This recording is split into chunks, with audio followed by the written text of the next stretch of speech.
El siguiente mensaje es una presentación del ministerio Tiempo de la Gloria de Dios. Conectándose para este segundo día de estas caminatas con el Señor Jesucristo en las huellas de Papito.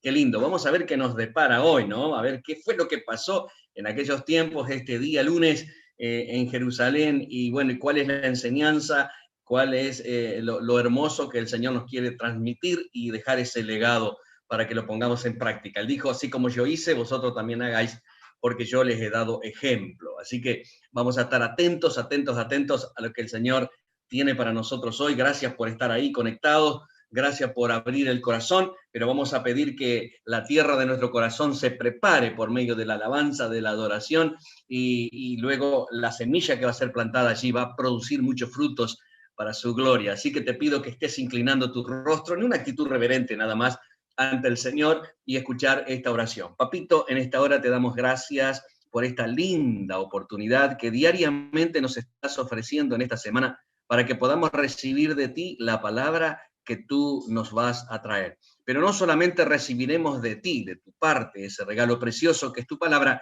sino que te entregaremos a ti también, Señor, nuestro loor, nuestra alabanza, nuestra gratitud y todo lo que tenemos que entregarte como un acto de adoración a tu preciosa presencia. Por eso, papito, en esta hora bendigo a cada uno de los que se han conectado y estoy bendiciendo a los que se están conectando. Y en el nombre de Jesús estamos declarando que estamos preparando nuestros corazones para que tu palabra pueda ser plantada allí y que produzca frutos al 30, al 60 y al 100 por uno. En el nombre poderoso de Jesús te damos gracias, gracias por esta coinonía, gracias por poder estar todos juntos, alabando, adorando, entronándote y recibiendo de ti lo que tienes para instruirnos hoy. Amén. Por eso, papito, gracias, en el nombre de Jesús te alabamos y te adoramos con todo nuestro corazón, en el nombre poderoso de Jesús. Amén. Amén. Amén. Muy bien, paso toda la dirección a Emanuel, el pastor Emanuel, que va a seguir a cargo de la reunión. Por favor, pastor, todo tuyo. Muy bien, muy buenas noches, muchas gracias, Pastor Miguel. ¿Cómo les va a todos? Muy bienvenidos a esta reunión de lunes especial de Semana Santa, día 2 de la Semana Santa, donde vamos a estar recordando, como ya empezamos en el día de ayer, a ir paso a paso todo lo que el Señor ha estado caminando durante estos días. Pasamos inmediatamente a lo que pasó el día lunes. ¿Qué pasó el día lunes hace 2000 años atrás cuando ocurrieron estos hechos en la vida del Señor Jesucristo? Bueno, yo le voy a hacer un breve resumen ahora de algunos segundos de lo que fue el día lunes de Jesucristo, de lo que fue el día que vino después del de ayer de la entrada triunfal. Y la verdad que el Señor Jesucristo se levantó con el pie izquierdo este día lunes, ¿sí? Se fue a dormir a la casa de su amigo Lázaro, dice la Biblia que ayer domingo entró, todo triunfal, lindo, y después se fue a Betania a dormir. Al día siguiente se levantó muy temprano, demasiado temprano. El Lázaro no le había hecho el desayuno, encima fue a la heladera, no había nada. Dice, chiqui, ¿cómo? No hay nada para comer acá. Cayó a los discípulos y dijo, vamos, no, porque este Lázaro es un desastre como anfitrión, todavía que lo reviví no me espera con nada, me voy. Se fue caliente y con el estómago vacío a correr 25 cuadras que le separaban de Betania a Jerusalén. Cuando estaba llegando, vio unas cuantas higueras, unos cuantos árboles de higos, ¿no? Y tenía un hambre aquí, se dijo, capaz que acá saca un desayuno o algo. Entonces fue a buscar en el árbol allí, porque había uno que estaba lleno de hojas, ¿eh? Lo demás no, lo demás estaba medio pelado, pero ese estaba lleno de hojas. Dijo, capaz que acá hay algo, y empezó a ir a revisar la higuera y no encontró nada y se calentó, señor. Dijo, pero este árbol no sirve para nada, no tiene fruto, que nunca nadie coma de vos, árbol inservible, maldita higuera, ¿quién te puso acá? Y encima le dio una patada a la higuera y después siguió de largo. Ya entró caliente en Jerusalén y cuando se metió en el templo, había un montón de gente haciendo negocios, abusando de la necesidad de la gente, convirtiendo ese templo en una cueva de ladrones y se calentó y empezó, ustedes, manga de ladrones que hacen negocios en la casa de mi padre, los voy a reventar, y empezó a darles con todo. Una cosa de loco, se desquitó y después se fue a la casa. Ese fue el día lunes de Jesucristo. Ahí le hice el resumen, ¿tá? Ahora vamos a entrar un poco más en profundidad, ¿eh? Pero básicamente ese fue el día del Señor. Se levantó con el pie izquierdo, ¿tá? Y se peleó con todo el mundo, con la higuera, con los del templo, y yo estoy seguro que la culpa de todo la tuvo Lázaro, que no le hizo desayuno cuando se levantó temprano de mañana. Así que si usted recibe gente en su casa y le da para que se quede dormida, atiéndalo bien, hágame el favor, no vaya a ser que tengamos estos líos. Pero bueno, vamos a ir entrando en temas más allá del teatro. Eso es básicamente de verdad lo que pasó en el día de hoy, lunes. Van a ver que nosotros vamos a tocar algún tema hoy. Y vamos a tocar algún tema hoy, pero que también es del día de mañana, porque todos ustedes saben que mañana vamos a estar enfocándonos, como ya adelantó el pastor ayer domingo, vamos a enfocarnos en lo que fue la cena del Señor y todo lo que eso representa. Así que recuerden de estar prontos con el pan de la Santa Cena a mano, con el vino o el jugo de uva, lo que corresponde. Después el apóstol va a dar la indicación correcta. Recuérdense de tener todo eso a mano para mañana. Pero hoy vamos a hablar un poco de la higuera. Si bien hoy lunes Jesucristo maldijo la higuera y se fue, y al día siguiente, martes, vio la higuera seca y le dejó la enseñanza, bueno, nosotros vamos a tomar la enseñanza del martes para darla hoy, para que el acontecimiento de la higuera, que es un acontecimiento que se cuenta en 2 días, lo contemos en un día solo y no nos quede descolgado. Y podemos liberar entonces ese tema para que mañana el pastor se enfoque más bien en lo más importante de lo que ocurrió el día martes, ¿sí? De hecho, ayer domingo, en la entrada triunfal a Jerusalén, también el pastor estuvo adelantándoles algo del día martes, porque el pastor les avisó, ya les contó que el Señor Jesús ya había dado ciertos mensajes acerca de darle al César lo que es del César y todas las cuestiones del imperio, que eso también ocurrió el día martes, pero ya algunos pantallazos les fuimos dando para hacer más ordenada la cosa. Y vamos a leer juntos allí en Marcos 11, del 11 al 14, y dice así: y entró Jesús en Jerusalén y en el templo, y habiendo mirado alrededor todas las cosas, como ya anochecía, se fue a Betania con los 12. Esto ocurrió el domingo, esto es lo del domingo última hora, este versículo. Y al día siguiente, o sea, ya hoy, lunes, cuando salieron de Betania, tuvo hambre. Por eso yo les digo que se levantó muy temprano de mañana, salió de Betania, de donde vivía su amigo Lázaro, justo Marta, que siempre se ponía a hacer cosas, este día no hizo nada, estaba durmiendo hasta tarde, y se fue sin desayunar, digo yo, ¿no? Y tuvo hambre. Y viendo de lejos, o sea, él iba llegando a Jerusalén, y por lo que podemos entender, habría un camino cerca de aquella aldea que también me enseñó ayer el pastor, Betfagé, lleno de higueras, ¿sí? Y dice que vio de lejos una higuera que tenía hojas, y fue a ver si tal vez hallaba en ella algo, pero cuando llegó a ella, nada halló sino hojas, pues no era tiempo de higos. Entonces Jesús dijo a la higuera: nunca jamás coma nadie fruto de ti, y lo oyeron sus discípulos. Lo primero que tenemos que aprender acerca de las higueras para entender el contexto de lo que está ocurriendo acá en esta situación es que dicen los que saben, esto no lo digo yo repito nada más, pero dicen los que saben que había que esperar 3 años para que una higuera empezara a dar la primer cosecha de higos. Por eso hay otra parábola acerca de higueras, cuando Jesús dice que había un hombre que había plantado una higuera y que nunca le había dado fruto. Dice: 3 años estuve esperando para que me dé fruto esta higuera, así que no da fruto, córtenla. Eso era porque las higueras necesitan 3 años para dar sus primeras cosechas. Y a las higueras se las puede cosechar 2 veces por año, ¿sí? El tema es que este no era tiempo de higos. El tiempo de los higos es más bien más cercano a junio, más cercano a ya 2 o 3 meses más hacia adelante de los momentos que estamos viviendo ahora. Ahora estamos en marzo, abril, en aquella época también, era aproximadamente la misma época del año. Así que el tiempo de los higos era como 2 o 3 meses más adelante. Pero dicen los que saben también que en realidad cuando la higuera da la hoja ya da el fruto, es decir, es un proceso que va muy de la mano, los dos van muy juntos, ¿sí? Entonces no era tiempo de higo, pero tampoco era tiempo de que tuviese hojas, ¿no? Por eso Jesús le llama la atención una de las higueras que seguramente habría allí en el camino, porque sin duda que sería parte del arbolado público.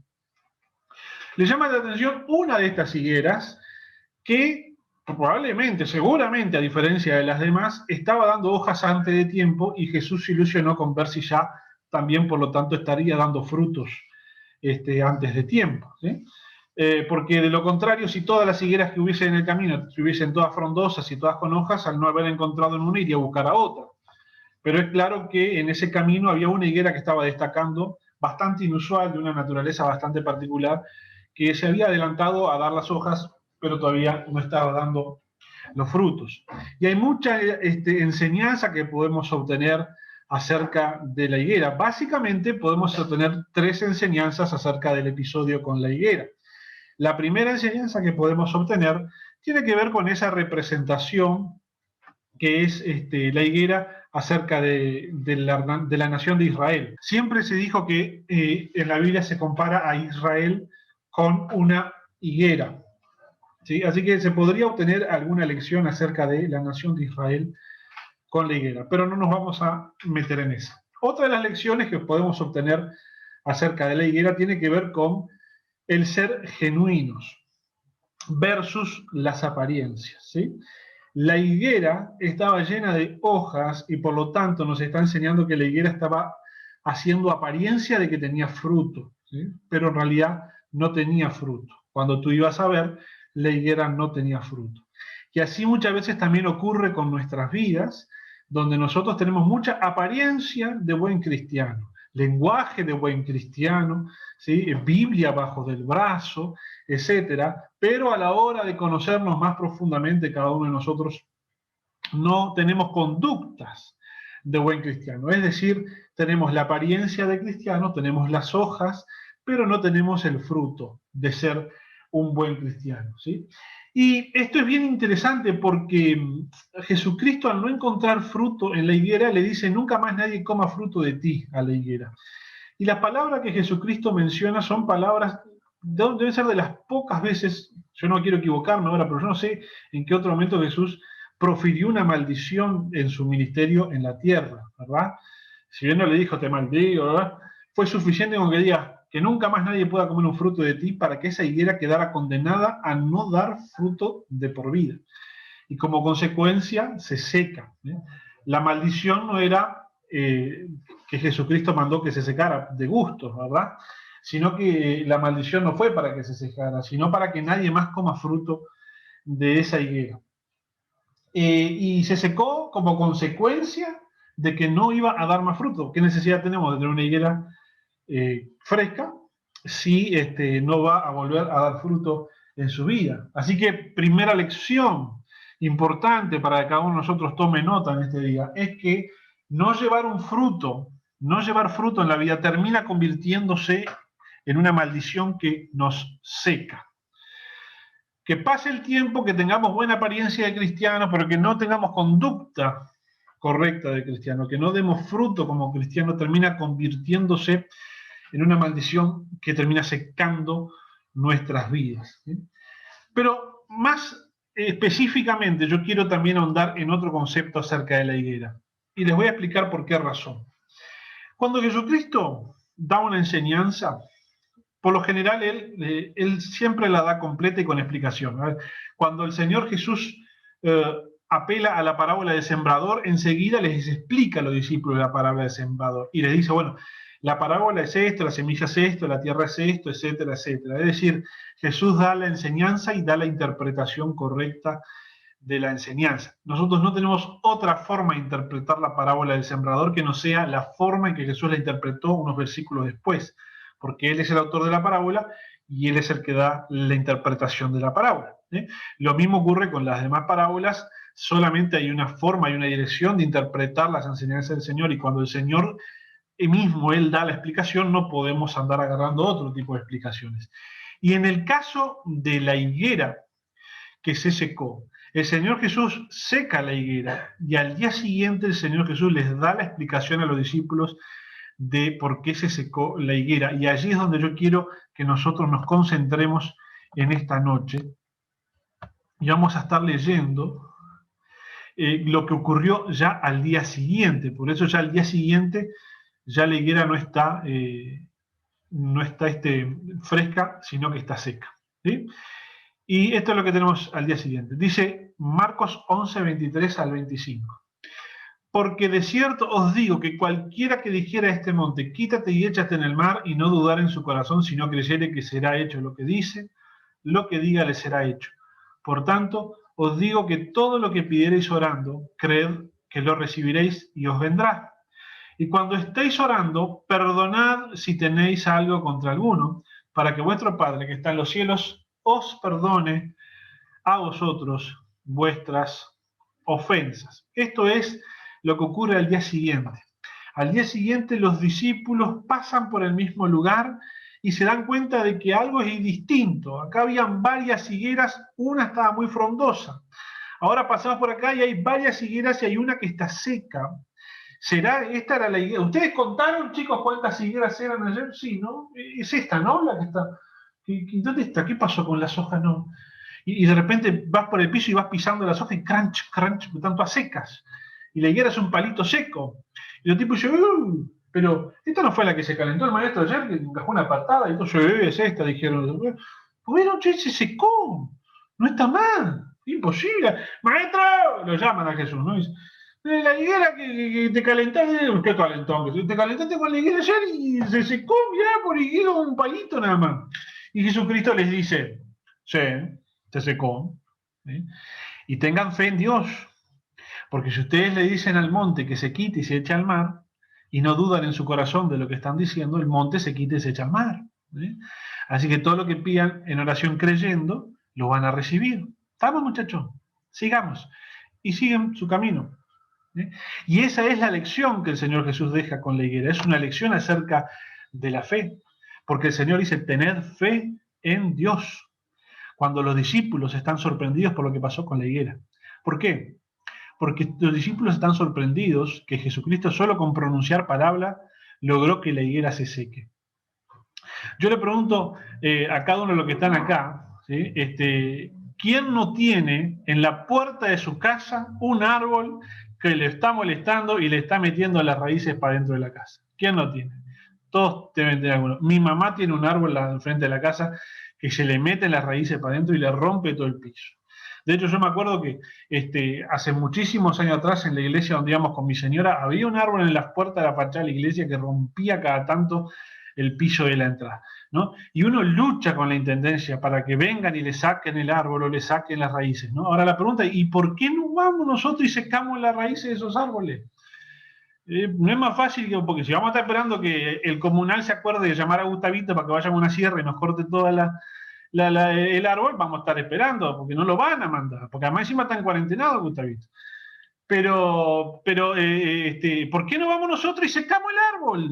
Como hizo Jesús, le decimos al árbol las palabras mágicas, el hechizo, como es, la porción, nunca más nadie coma fruto de ti. Y secamos el árbol y cuando vamos al día siguiente ya no hay más árbol, hay un palito nomás, lo empujáis y se cae, ya está, santo remedio. ¿Por qué no hacemos algo de eso? Porque en realidad, de la misma manera que los discípulos se sorprendieron de ver que el árbol se había secado, nosotros también, en el fondo, nos cuesta creer que la fe que habita en nosotros es capaz de lograr ese tipo de cosas tan locas, como por ejemplo hacer que un árbol se seque, o como por ejemplo hacer que un monte se mueva. Durante muchos años hemos estado aprendiendo que eso de que el monte se mueva es una figura, es un simbolismo, es algo en sentido figurado, como diciendo, bueno, si tenemos enormes problemas lo vamos a poder resolver, ¿sí? Pero lo cierto es que nosotros hemos estado interpretando eso en sentido figurado, porque en realidad, muy en el fondo, nos cuesta creer que la fe que habita en nosotros sea capaz de mover una montaña de verdad. Porque en el fondo, nosotros sabemos que las montañas no se mueven. Jesucristo cuando dijo eso estaba haciendo una historia, estaba haciendo una fábula, ¿sí? Entonces uno se pregunta, ¿Jesucristo nos estaba cachando entonces? Porque Jesucristo acababa de secar un árbol de verdad, lo acababa de dejar seco y le dijo a los discípulos, tengan fe en Dios que ustedes pueden hacer lo mismo. ¿Ah? Y se fue. ¿Sí? Es decir, así hubo una acción literal de la fe de Jesucristo, del poder del Señor Jesucristo, secó un árbol, ¿sí? Y le dijo, ustedes podrían hacer lo mismo con un monte. ¿Se estaba burlando de los discípulos, le estaba haciendo un cuento a los discípulos o le estaba diciendo la verdad? La fe que habita en ustedes es capaz de mover una montaña de verdad, no en sentido figurado, no como un símbolo, de verdad. ¿Sí? ¿Por qué es importante esto? Porque nosotros necesitamos creer que la fe que habita en nosotros es capaz de mover una montaña, porque si no, no vamos a poder creer que sea capaz de curar un cáncer. Porque si yo, en el fondo, lo que digo es, nah, las montañas no se mueven. ¿Por qué? ¿Por qué digo en el fondo, yo sé que las montañas no se mueven? Porque yo sé cómo funciona el mundo.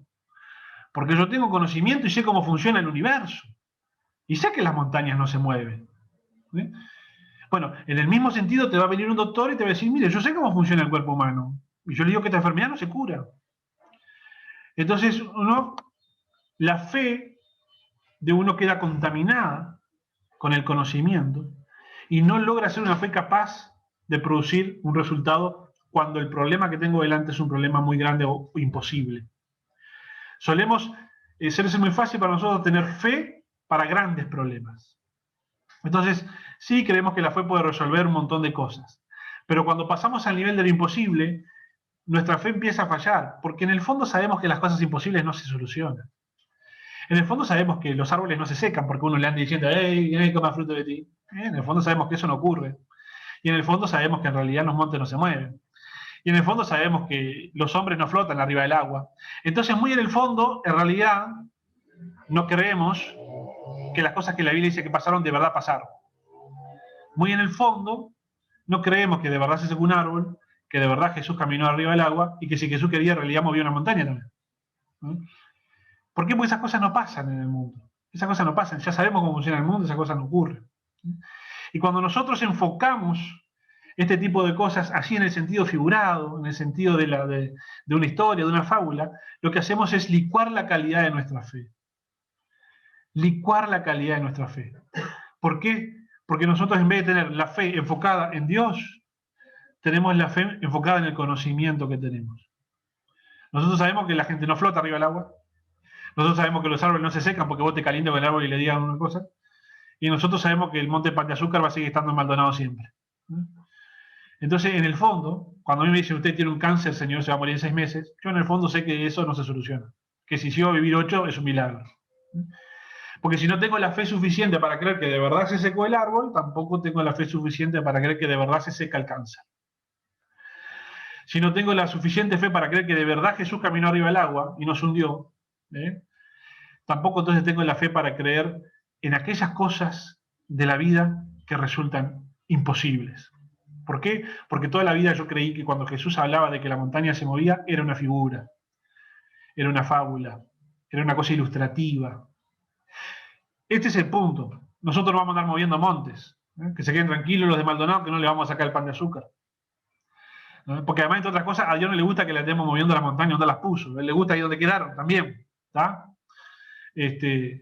Además, tampoco estaría bueno que los que viven en Italia nos manden el volcán que tienen ahí en el medio del coso para nosotros, porque que vivo, cómanselo ustedes. Si no les gusta, múdense, pero el volcán que quede ahí, no nos traigan, ¿no?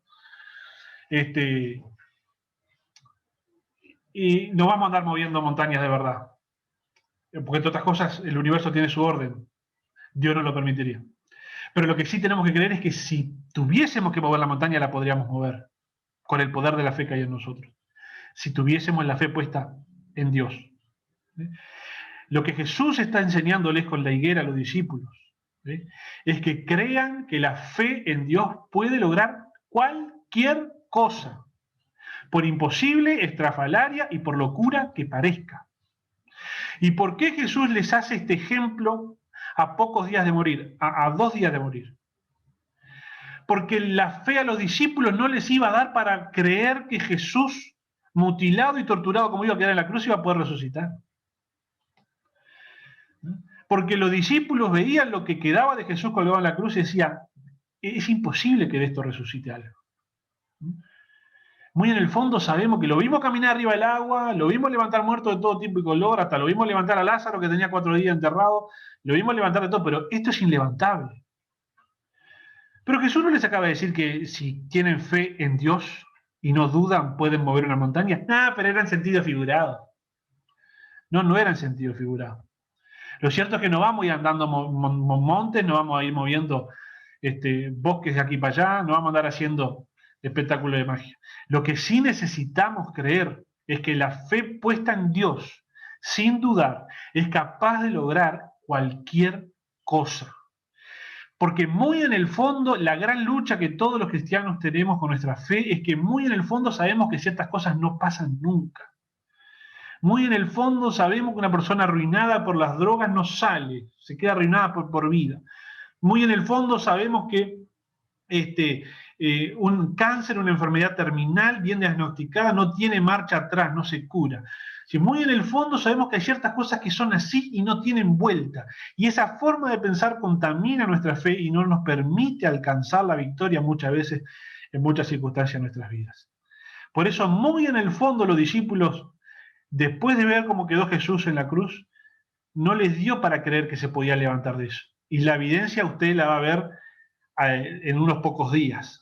Porque no me voy a adelantar, no quiero... Spoiler alert, alerta de spoiler. Y eso significa para los que son más veteranos que, ojo, que les voy a contar algo que viene más adelante en la película, pero vamos a ver luego más adelante, seguramente el apóstol lo va a mencionar el domingo. Nadie estaba esperando a Jesús levantado. Todos estaban esperando ir a la tumba y encontrar un cadáver, porque iban a embalsamarlo. Entonces, Jesucristo por eso hace esto 2 días antes de morir. Miren, quiero mostrarles que el poder que tengo logra cosas que ustedes no se imaginan, que les parecen ridículas, las logra.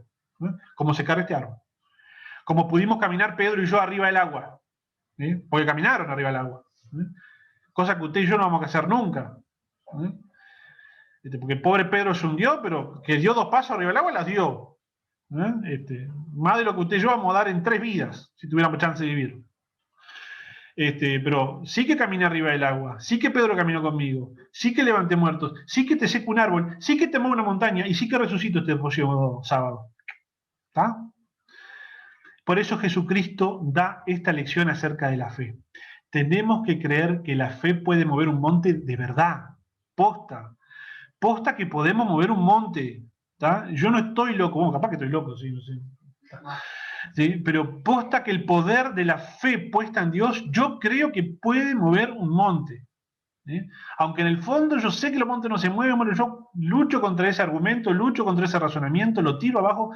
A mí me tiene que quedar claro que el poder de la fe que habita en mí, puesta en Dios, hace que se mueva el monte. ¿Tá? Que se mueva el pan de azúcar de Maldonado y caiga acá en la blanqueada para que yo no tenga que ir hasta allá a subir a la cruz esa, a sacarse la foto que todo el mundo hace. Posta que lo hace. Que no va a ocurrir es otro tema. Que a Dios no le gusta que uno le ande moviendo las cosas donde las puso es otro tema. Pero que el poder que hay en la fe que yo tengo, ¿le da para eso? Le da para eso. Y ese es el mensaje que el Señor deja con la higuera. Que el poder de la fe puesta en Dios da para todo, hasta para mover una montaña. Hasta para resucitar lo que ustedes van a ver colgado en 2 días, muchachos. Ese es el mensaje acerca de la fe, acerca de la higuera, acerca también de los frutos. ¿Cómo les ha parecido? Ahí hagan alguna señal a los que tengo por ahí. Bien. Están todos de acuerdo que estoy loco, ¿no es verdad? Ya sé, yo les vi la cara cuando dije estaré loco, se los estaba viendo todos. Bueno, vamos a seguir adelante porque hay otro acontecimiento, nos vamos a concentrar en este día que tiene que ver con la que se armó en el templo. Marcos 11, 15 al 17 dice: vinieron pues a Jerusalén y entrando Jesús en el templo, comenzó a echar fuera a los que vendían y compraban en el templo y volcó las mesas de los cambistas y las sillas de los que vendían palomas, y no consentía que nadie atravesase el templo llevando utensilio alguno. Y les enseñaba diciendo: ¿no está escrito, mi casa será llamada casa de oración para todas las naciones, mas vosotros la habéis hecho cueva de ladrones? Este es un conocido pasaje de los últimos días del Señor, porque Él entra al templo y ocurre allí una de las escenas más violentas que conocemos del Señor en todo su ministerio. Pero ya le dije, un día que se levantó con la pata izquierda, ya arrancó mal desayunado, mal comido, y ya le decía, ay, el Señor, ojo, ese día no había que acercarse al Señor. Pero vamos a prestar atención al tema del templo. Primer punto del tema del templo, anote por ahí. El Señor Jesús, en el inicio de su ministerio, 3 años atrás, ya había hecho esto mismo. Ya había purificado el templo una vez. Eso está en Juan capítulo 2, cuando recién arranca el Evangelio de Juan, capítulo 2, antes de que hable con Nicodemo, antes de Juan 3:16, que todos conocemos, de tal manera al modo Dios al mundo, ya había habido un evento donde Jesús había entrado al templo y había tenido la misma discusión con los mismos que estaban haciendo esas inmoralidades en el templo. 3 años después, a pocos días de morir, Jesús encuentra un templo que está cada vez más corrupto y cada vez más profano porque seguían adelante con las mismas prácticas que él mismo había reprendido hacía 3 años atrás. ¿Y cuál es el problema con esto que estaba ocurriendo en el templo? Con esto de que vendían animales y había un hábitat instalado allí con el cambio, porque viste que decía la mesa de los cambistas, ¿no? Eso era un hábitat, eso era un cambio, red pago, vamos a hacer propaganda a todos parejos porque ninguno paga, ¿no? Cambio 18, cambiocito, ¿no? Por las piernas de pasito, ¿no? El cambiocito. Sí, no sé, cambio Garlic, vamos a hacerle a todas parejos porque ninguno está pagando para esto. ¿Qué pasaba? Había que dar ofrenda, ¿no? Había que dar ofrenda. Pero los señores del templo no aceptaban pesos uruguayos, querían dólares nada más. ¿Ah? No aceptaban ni pesos uruguayos ni dólares. Así que pase por acá, que está en la oficina Cambio Barlis, y cambie de peso a dólares y me trae dólares. Yo ofrenda aceptamos en dólares nomás. Esto ocurría en el templo en aquel entonces. Los miembros de la religión, los sacerdotes, los que manejaban la cuestión del templo, aceptaban únicamente ofrendas en su moneda. Y al templo peregrinaba mucha gente de muchas partes del mundo que traía monedas de distintas partes del mundo, ¿sí? Traía monedas de otros lugares. Y no podía llegar y depositar €1, una libra esterlina, ¿no? Estoy diciendo por decir, ¿no? Pero no podía llegar y depositar la moneda del país donde llegaba, porque el templo no aceptaba esa ofrenda.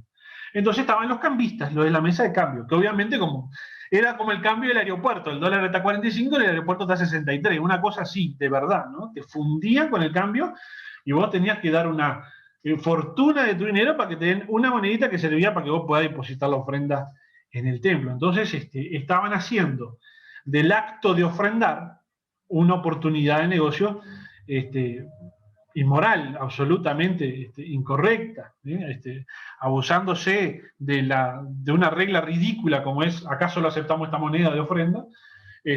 Poniendo allí la oportunidad de hacer el negocio y enriquecerse, porque claro, para los cambistas era un negocio fantástico, ¿no? Y sin duda que los sacerdotes y los levitas, los encargados del servicio religioso del templo estaban todos asociados, ¿no? Y estaba toda la negocia armada. Entonces, la gente que hacía un largo peregrinaje para traerle su ofrenda a Dios se encontraba con que cuando llegaba al lugar en Jerusalén su ofrenda valía muchísimo menos o tenía que hacer un esfuerzo muchísimo mayor para conseguir la moneda que necesitaba para ofrendar. Pero también por otro lado, lo que también ocurría allí era que uno tenía que en aquella época había que ofrecer sacrificio de animales. Y el sacrificio de los animales tenía como sentido que el individuo que ofrecía el animal estuviese ofreciendo algo que le haya costado algún esfuerzo. Debían ofrecer siempre animales que fuesen primogénitos del animal que le hubiese dado a luz, y tenía que ser siempre un animal en perfectas condiciones, no podía ser un animal que no sirviera, ¿verdad? Es decir, si vos tenías vacas, vos no podías ofrecer una vaca que estuviese con defecto, porque en realidad estabas trayendo la sobra o el clavo, estabas trayendo de ofrenda a Dios, ¿no? Esa vaca no se la podías vender a nadie, la traías para el templo, quedaba mal. Eso a Dios no le gustaba, ¿cómo va a traer el clavo? ¿Sí?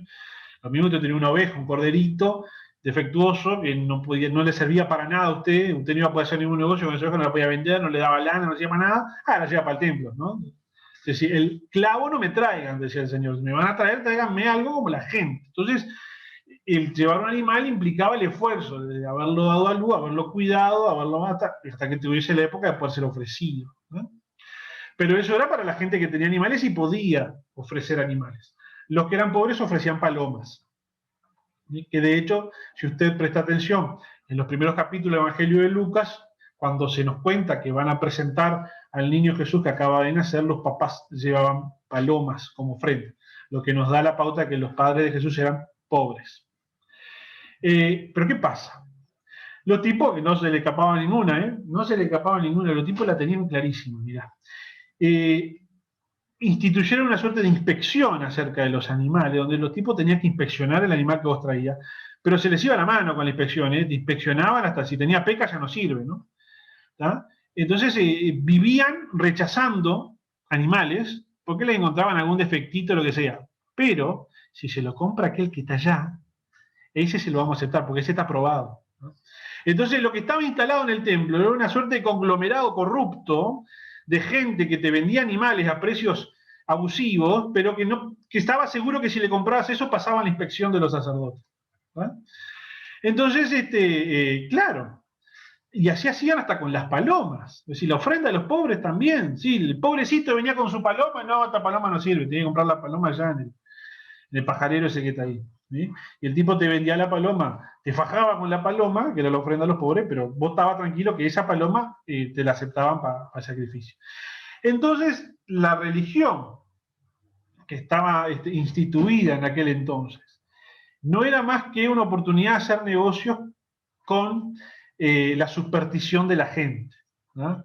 Es decir, la gente se sentía oprimida por la idea de que si no lograba presentar el sacrificio, Dios no le iba a perdonar sus pecados, le iba a ir mal y Dios se iba a enojar, etc.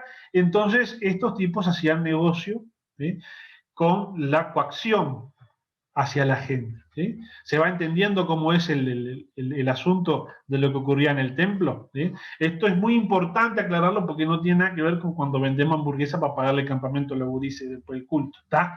Lo que estaba ocurriendo en aquel entonces era que el accionar de Dios, el don de Dios, el perdón de pecado, la comunión con Dios dependía de ciertos rituales y que vos para poder hacer esos rituales se aprovechaban de vos y te fajaban, ¿no? Entonces, en realidad, el templo, en vez de ser un lugar donde la gente iba a honrar a Dios, era un lugar donde algunos que manejaban la rosca religiosa en aquel entonces se aprovechaban de todos los demás. Cuando Jesucristo ve eso, se calienta, y no es para menos, ¿sí? Porque allí hay todo un montón de vicios y de maldades alrededor de todo eso. Hay codicia, hay avaricia, hay materialismo, está el aprovechamiento de la necesidad de la gente. Todo eso rodeaba el negocio alrededor del templo. Y Jesús se enerva cuando ve todo eso porque están impidiéndole a la gente poder llegar a Dios, ¿sí?, porque estos tipos se están aprovechando de esa manera. Pero el templo también viene a representar nuestros corazones, porque nosotros también podemos llegar a albergar en nuestras vidas codicia, avaricia, materialismo, el aprovecharnos, etcétera, etcétera, etcétera. Y el Señor quiere ingresar en su templo, que es nuestro corazón, y quiere limpiar nuestras vidas de todas esas cosas negativas y malvadas que pueden anidar en el corazón del ser humano, ¿sí? El Señor Jesucristo se entendía a él a sí mismo como el dueño del templo. Este es mi templo, esta es mi casa, ¿sí? Y ustedes la han hecho cueva de ladrones, ustedes la han distorsionado, ustedes la están utilizando para hacerle daño al pueblo. Entonces él, como dueño de esa casa que era el templo de él, ¿sí?, empieza a realizar una limpieza y empieza a pelear contra toda esa gente y a sacarlo. Y lo curioso, lo interesante de esto es que ustedes imagínense, ¿no? Jesús, está bien, venía rodeado de gente, pero era uno. A lo sumo tendría 10 atrás, ¿no? Sus discípulos, 12. Pero empieza a romper todo y nadie reacciona contra Jesús, y nadie lo mata en ese momento Jesús, y nadie lo apedrea en ese momento Jesús. Y eso era porque, entre otras cosas, los sacerdotes sabían que Jesús tenía razón, y por otro lado, la gente, dice la Biblia, que todo el mundo en aquel día estaba a favor de Jesús. Es decir, venimos del domingo que lo recibieron como el rey victorioso, ¿tá? Y el primer acto de Jesús que hace es la liberación de una de las opresiones que la gente vivía, porque la gente vivía oprimida por el Imperio Romano, una, y por el templo, otra, ¿sí? Porque, como contó el pastor ayer, el Imperio Romano cobraba altísimos impuestos a la gente, y el templo cobraba diezmos, que más o menos era lo mismo, ¿no? Entonces la gente vivía oprimida porque tenía que pagar impuestos al Imperio Romano y todos los diezmos al templo. Entonces, una de las dos opresiones Jesús empieza a quitarla, que es la del templo, porque era la que no correspondía. Y entonces la gente estaba a favor de Jesús, la multitud estaba a favor de Jesús, y nadie se animó a encararlo. Pero lo importante de aquí es que el Señor Jesús se levantó en contra de todo aquello que impedía a la gente acercarse a Dios. Entonces él hace esta declaración y dice: mi casa será llamada casa de oración para todas las naciones. Entonces el Señor Jesús se enfrentó a todo aquello que impedía que la gente se pudiera acercar a Dios. Lo enfrentó con valentía, lo enfrentó con pundonor, lo enfrentó con hombría, en contra de todo aquello que impedía que la gente se acercara a Dios. Con esta idea clara: mi casa será llamada casa de oración para todas las naciones. Y acá es bien importante lo que el Señor Jesús dice, porque no es solamente casa de oración para los judíos, es casa de oración para todas las naciones. Es decir, yo soy el camino para que todos puedan acercarse al Padre. Eso es lo que el Señor Jesús está diciendo. Entonces, vamos a seguir viendo a lo largo de esta Semana Santa el resto de la obra del Señor Jesús, pero este es el núcleo, este es el motivo de todo lo que el Señor ha hecho. Quitar todo aquello que impide que tú te puedas acercar a Dios.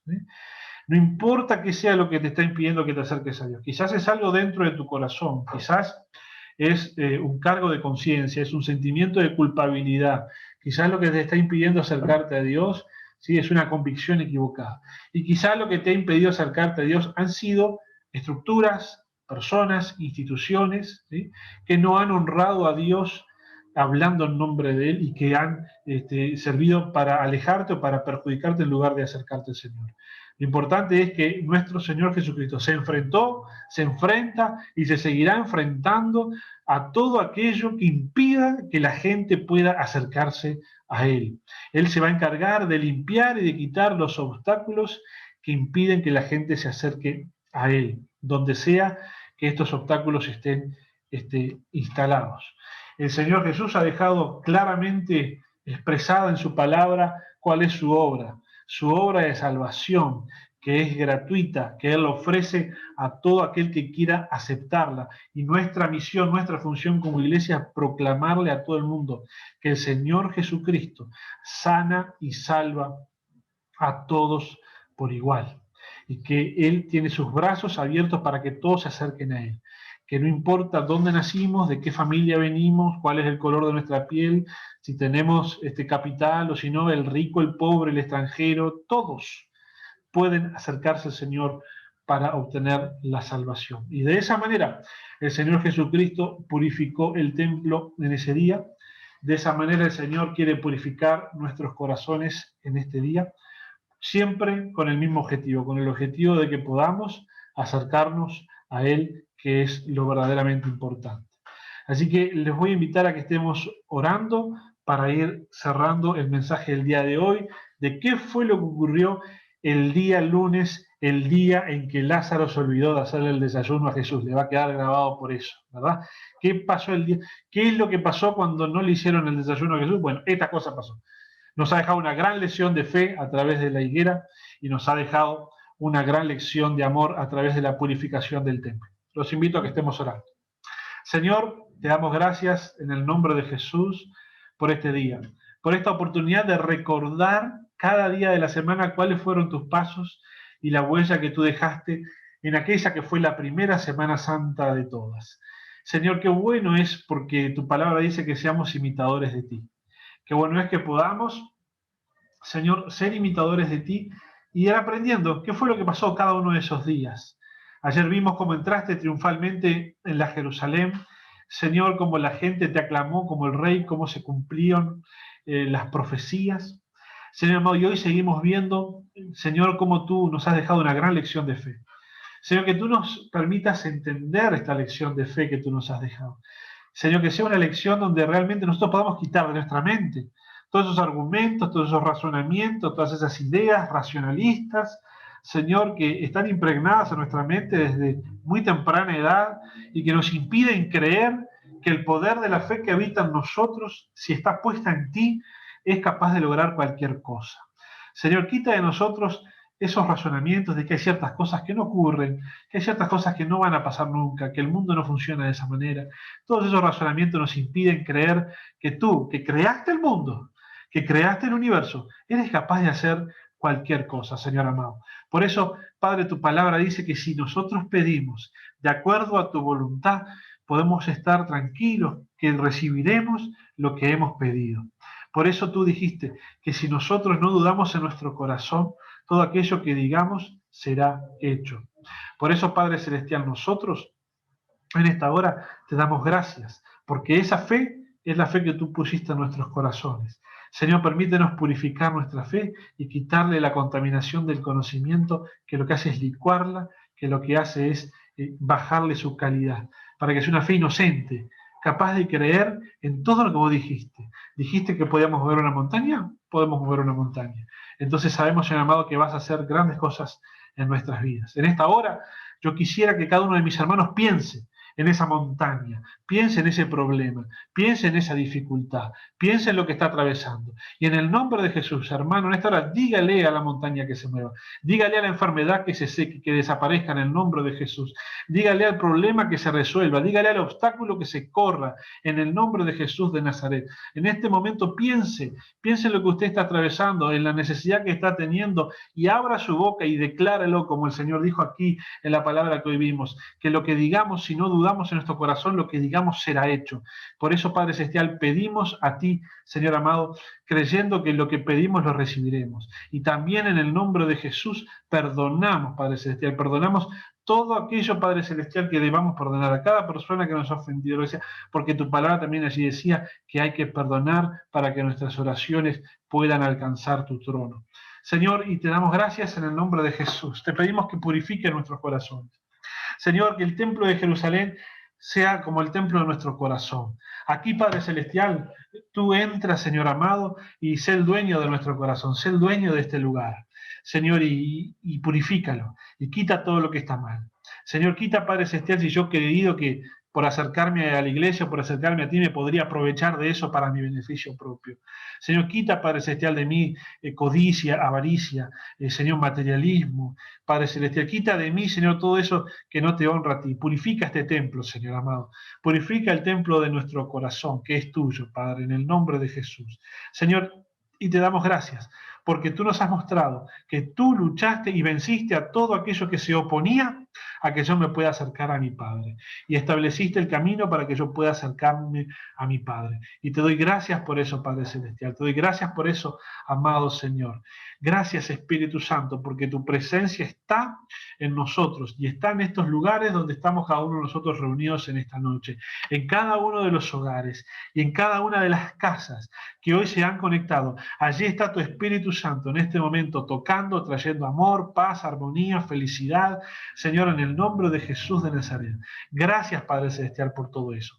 Bendecimos a cada uno de los hermanos que han estado en el día de hoy. Gracias por esta buena concurrencia que hemos tenido en esta noche. Gracias, Padre Celestial, por la vida de nuestros hermanos que han tomado esta semana para recordar lo que tú hiciste por ellos, Señor amado, y te pedimos que los bendigas para que el resto de la semana siga siendo para nosotros una semana distinta, una semana realmente una bisagra en nuestras vidas, que lo que vamos de recibir en estos días realmente impacte nuestras vidas, que deje una marca y en nuestro corazón, deje una huella en nuestros corazones, así como tú dejaste esa huella cuando transitaste, Padre. Gracias, Señor. En el nombre de Jesús, amén. Y amén. Gracias, Señor amado. Gracias, hermanos, por haber estado allí conectados. 45 conexiones. Tenemos cerca de 100 personas mirando hoy. Tremenda la concurrencia. Apóstol, si quiere cerrar con alguna palabra allí, tome la posta.